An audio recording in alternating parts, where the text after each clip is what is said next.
We're going to take another look at the Dowsanc Demigods team over here. This is Vaul, and we've got Korbah, and this time it's True the Reaper, replaced in Korbah, but everybody's still from the Dowsanc forums, and that's what you're going to be checking out, guys. First of all, I want to apologize for the unfortunate sound quality of my microphone. Something's wrong with it at the moment, so if things sound a little bit weird, that's why. True the Reaper has joined the team, replacing Korbah. As I said, True would like everybody to know that he is a hunky man. Quote, hunky man, so any ladies in the Dow2 audience may like to follow this hype turn here, played by True, taking on the Salamanders force commander of the enemy here, and it looks to be a brutal fight to the death, locked in Mortal Kombat. This is very cool stuff here. But of course, other Space Marines getting in position, and the Ripper Swarm is coming in from behind. It looks like the hype turret's backing off.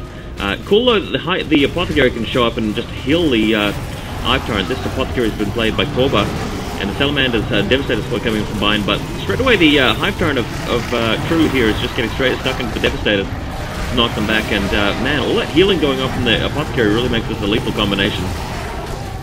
Very silly in terms of fluff and background, but you know, what can you do?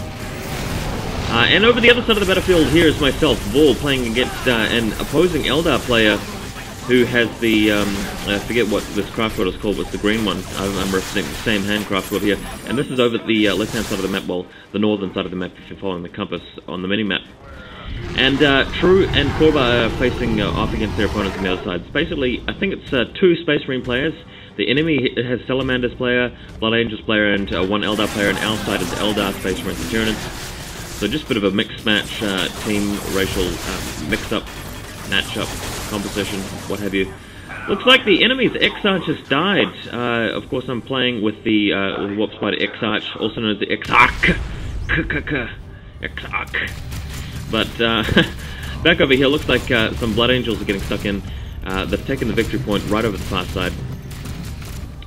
And the enemy has got some Shuriken cannons on the stairs there, so that's blocked me from advancing any further, but I don't really need to. There's only that one requisition point which he's covering there. I've captured the victory point on my side of the map, so things are pretty ship-shape as far as I'm concerned over my side. However, Korbah and True are having to contend with this Blood Angels player who's captured the victory point here.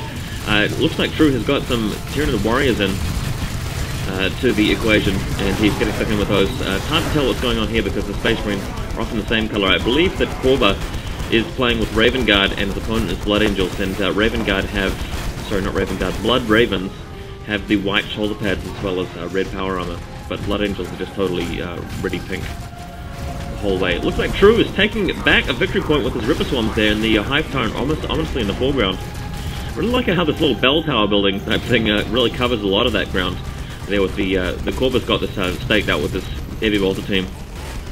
Cool stuff. And it looks like the Salamander's commander trying to take this requisition point, but in the meantime the Apothecary is laying into him with a chainsword. But conversely, the Space Marines are actually firing at him with the Devastator squad from behind, and that Hive Tyrant is just getting stuck into the Force Commander now. But man, what a fight. Looks like a big Tyranid ability going off there as well. And the Tyranid warriors coming in from the side to really get rid of these heavy bolters. In the meantime, it looks like the Eldar X-Arch of the opponent, X-Arch, I'm just going to call it X-Arch because it is easy to pronounce, and I like to spite people by pronouncing it incorrectly. Haha, X-Arch, X-Arch! And flying away there. So it looks like our player Vaul here has got the territory staked out pretty nicely. In the meantime, True is defending this ground with his Hive Tyrant. The heavy bolters at the bottom of the stairs, and a plasma cannon squad. Quite a cool weapon that. Firing away with his little shot there. I love it how it doesn't fire in a linear, and it doesn't fire in a line like that. It just sort of jumps its way over the stairs and follows the ground. That's kind of cool. Kind of unrealistic, but still, it's funny to watch. Yeah, what else can I say about this game? 3-on-3 is you know, it's kind of entertaining. It's not super fun, in my opinion. I don't really feel challenged by it. It might be better if, like, I had a great team versus another great team. I mean, I'm playing here with two experienced RTS players against a bunch of people that probably are fairly new to you know, RTS in general, don't really play that much, but still doing alright. Looks like my opponent here has got a whole lot of Howling Banshees. Now, on the forums, a lot of people are complaining about Howling Banshees, about how they're so powerful. I think what you're probably going to be seeing soon is a demonstration of why Howling Banshees aren't super powerful and can't be stopped.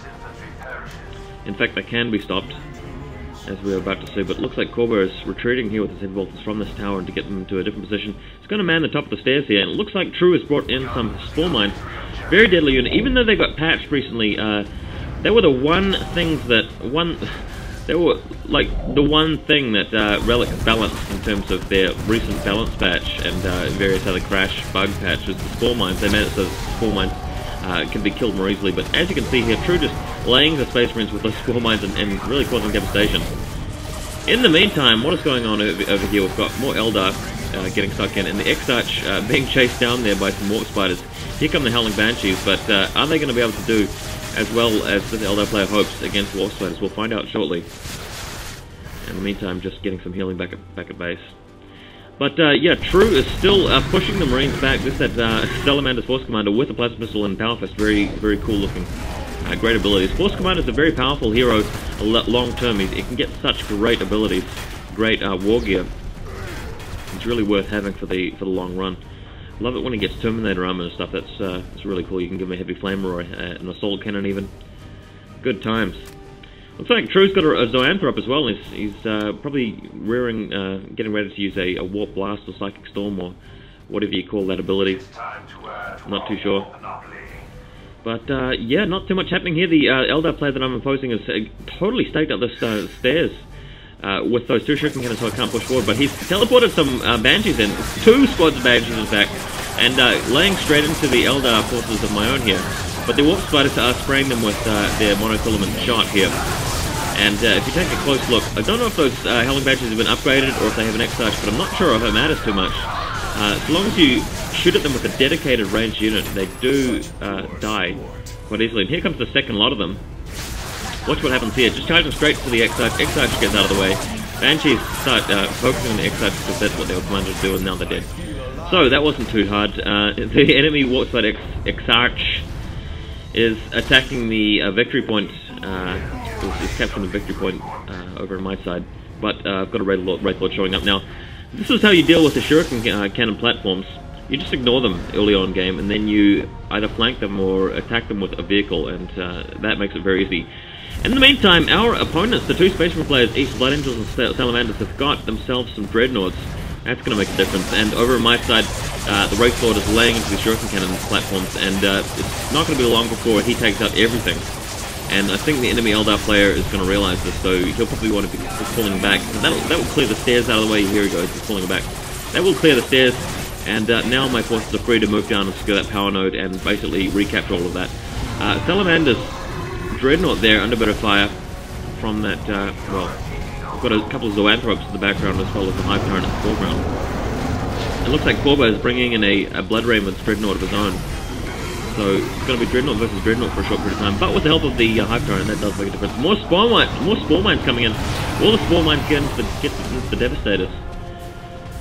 Will True make it across the field with those mines? We'll find out shortly. And there's that Force Commander back again, laying into that Dreadnought with his Power Fist, but not before he was killed himself by the Dreadnought. And looks like Vaul's forces here, Eldar, my own forces, have taken that power node off the enemy, and that's really going to hurt them. That's losing 4 generators to me. So power influx is going to be pretty huge. And the game is really slipping away from the enemy. We've pretty much got, well, to be fair though, the enemy currently has 2 of the victory points, but Korbah is sending his Apothecary here to make it 2-1 to us instead, just reversing the situation. The Eldar is actually moving over here to where the battlefield looks a bit more promising for the enemy, well, for our opponents here. And in the meantime, he's got a Wraith Lord of his own. That shouldn't be too much of a problem, given the amount of anti-vehicle stuff we have elsewhere, but my Warp Spiders aren't going to bother wasting their lives against the Wraith Lord there. Enemy Exarch is in the midst of the battlefield, right here, but my own Eldar Warp Spiders have shown up to lend a hand.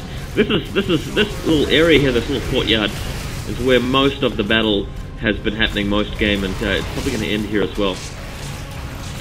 Just to let you guys know, this actual game went on for 12 and a half minutes, but I'm going to stop it before the 11-minute mark, just because that allows me to upload it to YouTube. without splitting it into two halves, and I really don't like splitting up. Just clutters things up a bit more, takes up more space, and the game isn't just so interesting that I need to accommodate for 12.5 minutes. I'm going to stop fairly shortly. The Dowsanc Demigods, as I've known this team as, win this game, of course. Of course. And the enemy Blood Angels just not able to deal with the Typhon. Just charging forward now. True, really rushing in there. Got some Assault Marines showing up, but against that Wraith Lord and the Devastator squad in the background, they're not going to do too well, especially with these heroes. We've got an Apothecary and a World Spider in nearby, and they're falling back immediately. And this is pretty much it. I'm just going to end the game here. Thanks guys for watching. Sorry about the sound quality. Hope you guys are enjoying so far.